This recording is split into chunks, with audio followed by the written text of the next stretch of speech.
and welcome to our course on how to heal from a breakup. This is a course that so many of you in our community have requested and sort of pushed for, and I think it's a really important topic. First and foremost, thank you for being here to participate in this course with me. I'm really honored to be your guide throughout all this information. Second of all, make sure you print off your workbook as we go through this course so you have access to follow along and do the exercises.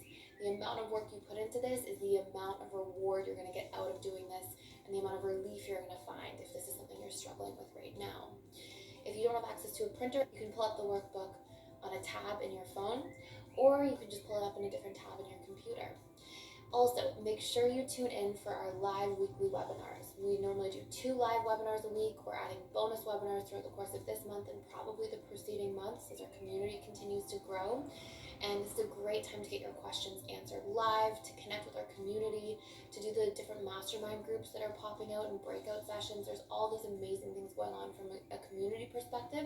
So please join in and take the most that you can from the entire community and everything that it has to offer. You can also check out our Facebook group where people post live Q&A and sort of support one another in the process. And you can also post your questions and answers to me specifically in the members lounge inside of the forum in the school. So thank you again for being here. I hope you get a lot out of the content today, and I'm excited to have you. What we are going to be discussing in terms of the itinerary is we're going to start by discussing a little bit about why a breakup even hurts so much in the first place. Because, it's so common knowledge to just go, breakups hurt and they cause pain, and everybody knows that, and it's tough to go through a breakup. But most of us don't really break down into the nuances, the sort of intricacies of why a breakup hurts. And something you'll hear me say a lot inside of the school is, from an emotional perspective, once we can clearly define or isolate a problem, it now becomes solvable.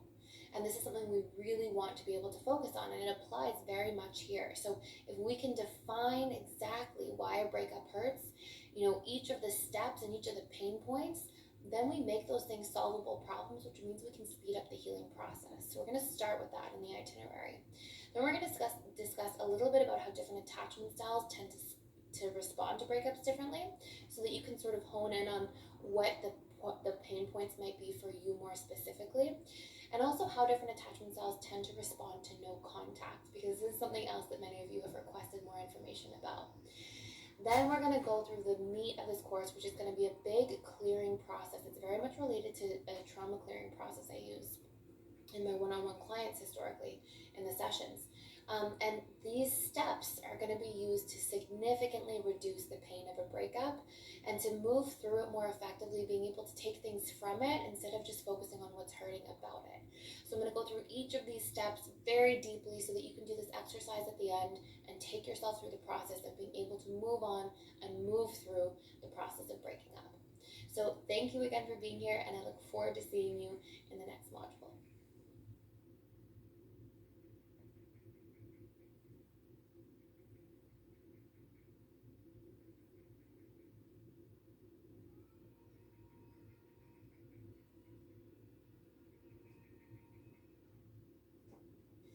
So I want to talk a little bit about why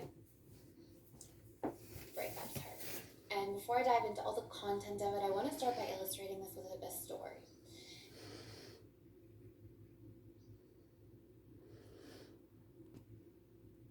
So I remember being in practice and having 2 clients come to me the same week who both had their marriages ending. And I met with both of them. It was my first time meeting each of them. And for the sake of this story, we'll call one Casey and we'll call one Jane.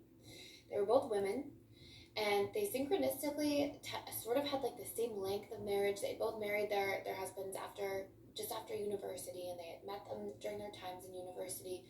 They were roughly the same age. They had very similar circumstances in terms of how the relationship ended. They both just had these differences that were not working. They were fighting, they were unhappy, they'd grown apart. And so both of them came to me to sort of work through the divorce process and to heal through it and to get, advice and insight into it.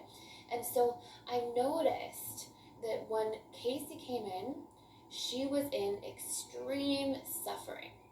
She was, 10 out of 10 in suffering and pain. And I noticed Jane, who had a very, very similar situation, same kids in roughly the same age group, similar breakups, similar reasons why they broke up, similar amount of time married, all of these very coincidental similarities. And Jane was like pretty okay. And what I'm going to show you here is why and what sort of the differences were. And one of the first things I found was that Casey, when she came in, she talked about her marriage, and this was the tone she used. She was saying, my kids are never going to be the same.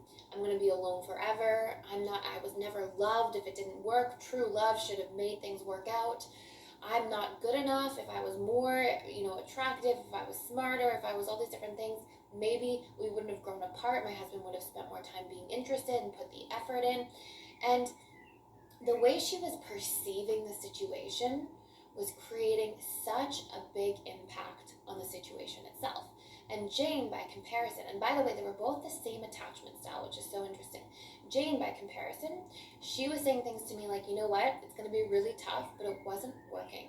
And I want my kids to know if something's not working, they are free to pursue their own happiness outside of the relationship and do whatever they have to do. We tried, we did our best. It just wasn't lining up, and it hadn't been for years. I have to give myself permission to leave and to grow and to move on. I know it'll be hard, but I will learn from it, I will grow from it, and hopefully I can find happiness, and so can my husband at some point in time. And the way she was speaking about it and perceiving the situation was vastly different from Casey's situation. And to me, this is why Casey and Jane were experiencing the breakup so differently. Now, when we use that to dial into why breakups actually hurt, why divorces, separations, any kind of breakup itself causes pain, there are specific key points to it. So we don't just say it's how we perceive the relationship and why it ended. It's the specific pieces of how we're perceiving that are causing the pain and suffering, okay? So think about it this way. When you split up with somebody, it's not the person's physical body you're missing. It's not like their physical form. Or you can even think of this in the sense of loss. Like if you lose a loved one, a relative, somebody passes away, you're not looking at it missing like their physical body. What you're missing is all of the things they brought into your life, all of the needs that they met, all the voids that they seemingly filled, and also the ways that you're perceiving the relationship ending. So the meaning you're giving to the relationship ending. I wasn't good enough. I'm unlovable. Or the relationship wasn't working. We're free to learn and grow in a different direction right now. So it's the qualities that people bring into your life, the needs they meet, the traits they bring out in you, as well as the meaning that you're giving to the situation. So more specifically, there are 5 key reasons that breakups hurt. Number 1, the stories we tell ourselves about why the relationship wasn't working. Those pain points that we were discussing. I wasn't enough, I'll be alone forever. This is suffering. Then there are the unmet needs. Things like, we had all this connection, we had humor, we had laughter, we had fun, we had affection. Those things are going to be missing when I'm not getting them met through this form or this version, being, let's say, the husband or the ex, right? Then there are the traits our subconscious mind was beginning to identify as our sense of self. So our subconscious mind is designed to always seek wholeness, okay? And it does this in lots of different ways. It does this through identification to our career, to how big our home is, to how much money we make, to the type of partner we have, to the way our body looks. Our brain is always trying to fill these programmed voids because of the way we're socialized in our environments through attaching to things outside of us that it perceives fills those voids. And these really come in the form of traits or qualities. And what we do is when we infatuate with a partner, our subconscious mind assumes that these traits are now like us or similar to us because they're ours. It's our partner. We have somebody that acts this way, looks this way, does this thing for a living. And it actually tries to use this to a certain degree to fill missing inner pieces we are perceiving in ourselves at a subconscious level. And so when we perceive the separation of these traits, it feels like this void or this hole within us because we don't have those things attached from the outside in as part of our sense of self. So we feel like we lose part of our sense of self when a breakup takes place, specifically in the form of traits or qualities in another person that we are identifying with, Okay, so that's number 3. Then we've got the one-sided perspective we give to the breakup.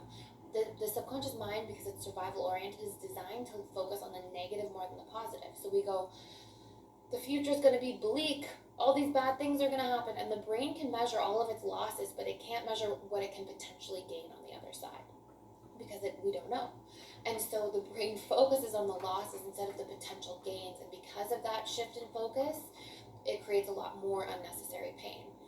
And reason number 5 that we suffer from a breakup are just the practical things. The change, the disruption, this violates our basic human need for certainty and other sort of impacts that can take place.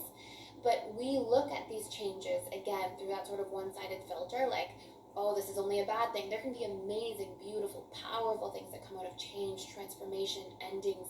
These things give way to new beginnings, right? So there are the practical components we have to go through, the planning, the structuring. Those are sort of tips and tools I'm going to go through with you at the end. But the main focus of what we have to change when we are trying to heal from a breakup are those key components of what causes us the pain in the first place. It's not the person's physical body we miss. It's the way we perceive the situation that hurts us. It's the unmet needs that we're missing. It's the traits this person brings into our lives or out in us.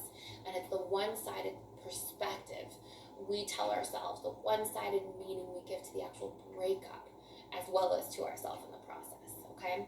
So this is what we're going to dive into.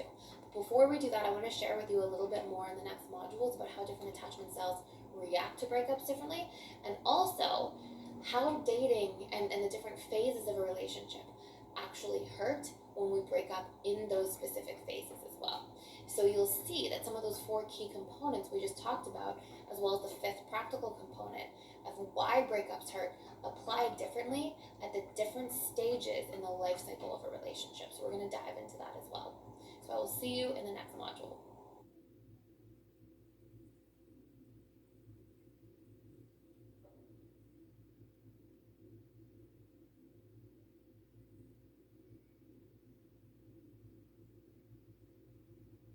So we're going to talk about the reasons breakups hurt differently and in what ways at the different stages in the life cycle of a relationship. Okay, so minus the practical side, like the change, the disruption, and the planning we need to make if we're splitting apart, moving out from one another, moving homes, or the different things that can take place in a breakup or during the course of a breakup. The 4 key reasons we're going to focus on here are, again, the things that hurt about breakups, the stories we tell ourselves about it that relate to ourselves. I'm not good enough. I'm going to be alone forever. I wasn't loved. The unmet needs, the traits that our brain was identifying with as our sense of self and now is dislocating from, and the pain that detachment causes, and our one-sided perspective of how we perceive the entire breakup itself. Okay, so what shows up more from those 4 key qualities in the dating phase? Usually our beliefs and our stories. So a lot of individuals, when they break up in the dating phase and they're really in pain, a lot of especially anxious and fearful avoidants feel frustrated during that time because they feel like they didn't get to earn the approval of the partner didn't connect to them enough or learn about them enough. And so there are a lot of the personalized stories that show up when there's a breakup in the dating phase of a relationship. So on a side note, if you haven't taken any of my other courses about the life cycle of a relationship, basically the key phases are the dating phase, then the honeymoon phase, then the power struggle phase, then we go into the stability stage if we make it through the power struggle, then the commitment stage, which is the best time to actually make long-term commitments, and then the bliss phase, which is like the honeymoon phase, but you've worked through all your problems and you see and hear and understand each other a lot more deeply, and the bond is a lot more deep. And so what happens is, as we break up at these different stages, they hurt differently for different reasons that are one of the 4 that I was originally mentioning. So in the dating stage, one of the biggest pain points is the beliefs we make it mean about ourselves. Because think about it, you're learning. Let's say you have Bob and you have Cassie, and they're starting to date, and then Bob breaks up and runs away. Cassie's going to go, well, I just wasn't good enough. He didn't like this about me enough, or I didn't get to show this side of myself enough. And so one of the places that we get the most stuck in the dating stage is if we didn't get to the exclusivity space and move into the honeymoon phase together, the stories tend to run rampant. We tend to give it meaning about our sense of self. And that tends to be the number 1 reason that breakups hurt in that phase. There will be other components of the other four major ones, like, yes, the person in the dating stage is meeting needs to a certain degree that then go unmet, but usually that's not nearly as strong as it is later on in the relationship, when there's more of a bond, when you guys are more integrated into one another's lives and you're meeting more of one another's needs. There will be a little bit as well of like the traits component, like where we've infatuated with traits in somebody else and we're like, wow, if they're smart and they like me, I must be smart too. And the subconscious mind starts to identify its sense of self through that. But again, it tends to be a lot less painful than the meaning we give about our sense of self. So if you find that in the dating phase, relationship breakups sting a lot, chances are you give it a lot of painful meaning about yourself, okay? The other flip side of that is if you do the breaking up in the dating phase and you struggle, you're probably giving it stories about yourself like, oh, I'm a bad person, I hurt them. You probably struggle with guilt. So it's still the meaning you make the situation mean about yourself that's your biggest source of pain. And again, later on in this course, I'm going to teach you how to reprogram all this stuff. Layer 2 in our honeymoon phase. These are the reasons breakups hurt here. Neurochemical withdrawal. You have elevated neurochemicals in the honeymoon phase no matter what. So these neurochemicals are oxytocin, the bonding neurochemical, serotonin, the well-being neurochemical, dopamine, which is sort of the motivation, get up and go neurochemical, but it's also like the excitatory, sort of euphoric neurochemical to a certain degree. And then you've got phenylethylamine, which is like your infatuation neurochemical. So you've got all of these highs in the honeymoon phase. If you break up during that phase, you have that physical neurochemical withdrawal to a certain degree. Now, that only lasts realistically for a few days, and then it's, the shadow of what sort of comes out behind that, okay? And these are things like the traits you were starting to connect to. We're going to call this your golden shadow. The traits you infatuated with somebody else, you see them and you put them on a pedestal and you're like, oh, they're so amazing. And when you lost that, you feel like you lost access to that part of yourself that they were bringing into your life and your subconscious was identifying with, okay? So the golden shadow components really hurt in the breakup if it's in the honeymoon phase, the neurochemical withdrawal, the meaning that you can give to the breakup about yourself, but also about the situation. So we get more into like all four layers there, and also the unmet needs. Okay, we start to feel like, oh my gosh, we were seeing this person maybe 3, 4, 5 times a week. They were meeting our needs for connection, meeting our needs for humor. We can even see in the honeymoon phase at times that, couples or individuals sort of release so much contact with their friendships and get hyper-focused on a relationship. So they're getting less of their needs met in a balanced way in all of the 7 areas of life, and they became hyper-focused, and this is just a natural sort of stage people tend to go through in relationships. They became hyper-focused on their partner, so now that person became a major source of their needs being met, and if that's taken away, it feels like there's more of a void around why the needs are not being met at this point in time. So this can be a really painful stage to break up in because so many components of the relationship are intertwined. And we're going to go through again like how to heal this and go through the steps to create change. Next layer, the power struggle stage. There's variations of what's above. However, usually in the power struggle stage, people in relationships are not infatuating as much with the person they put on a pedestal.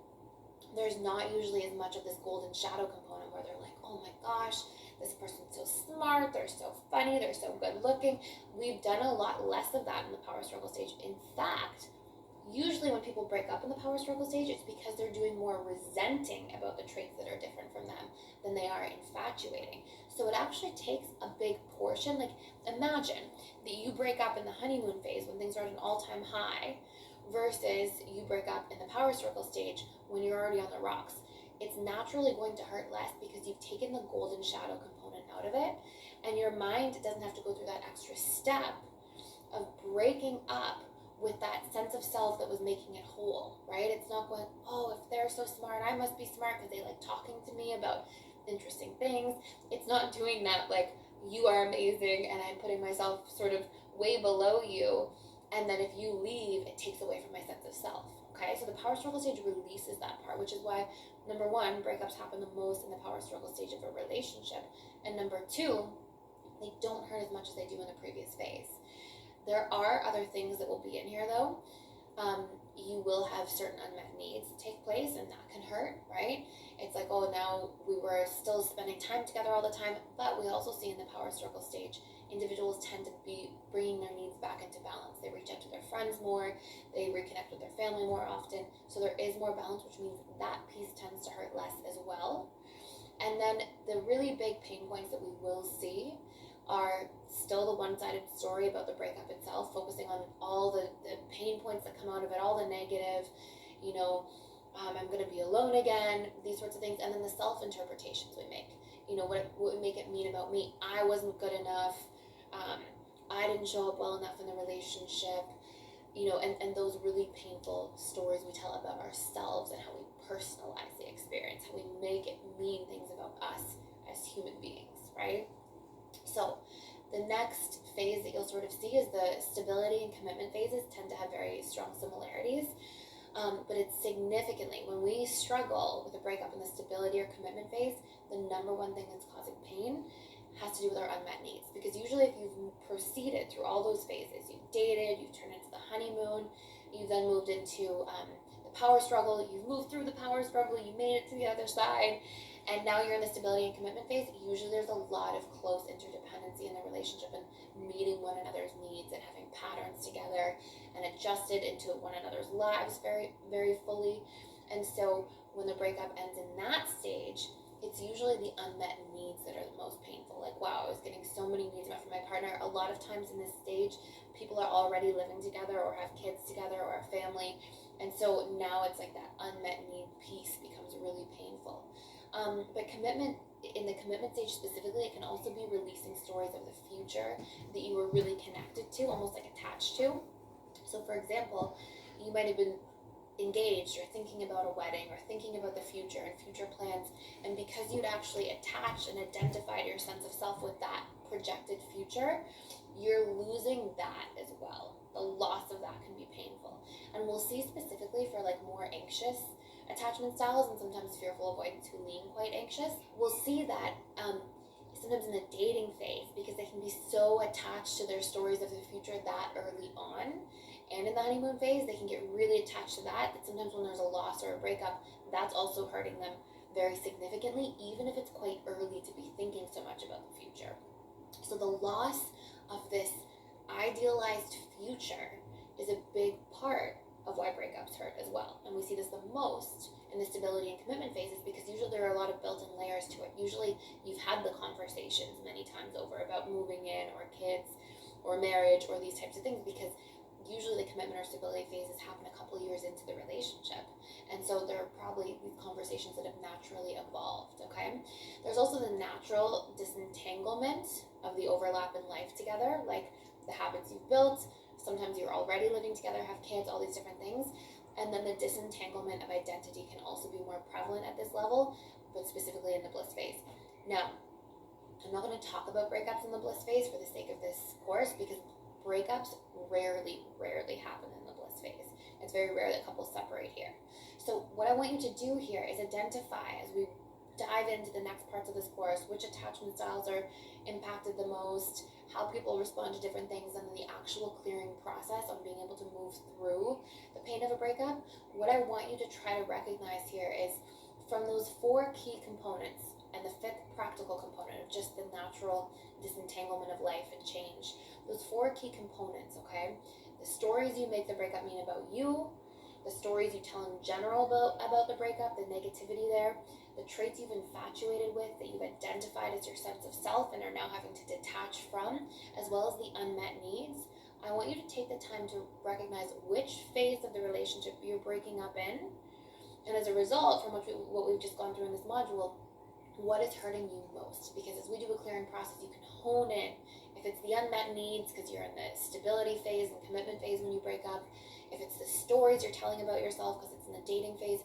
I want you to get super clear on what your biggest pain points are so that you can really dial into this part of the course and focus on those things, because the more you're clear about your pain points and transforming them, the more relief you're going to find on the other side.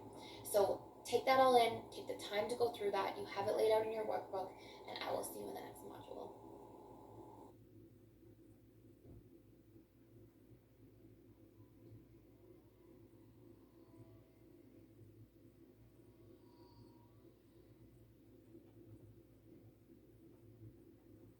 So exercise 1 of how to heal from a breakup and overcome grief.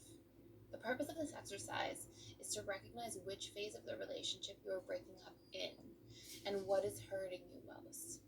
As we do some of this clearing process, we can hone in on what your biggest pain points are so that you can focus on moving through them. The clearer you are on your pain points and transforming them, the more relieved you will feel.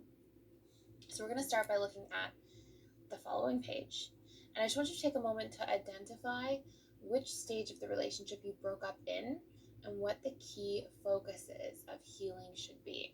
So let's just say, for example, and this all comes from the course, so make sure you're going through the course in detail to find out. But let's say, for example, that you broke up in the dating stage of the relationship, and you might go, okay, I am telling myself a lot of painful stories. And maybe you say something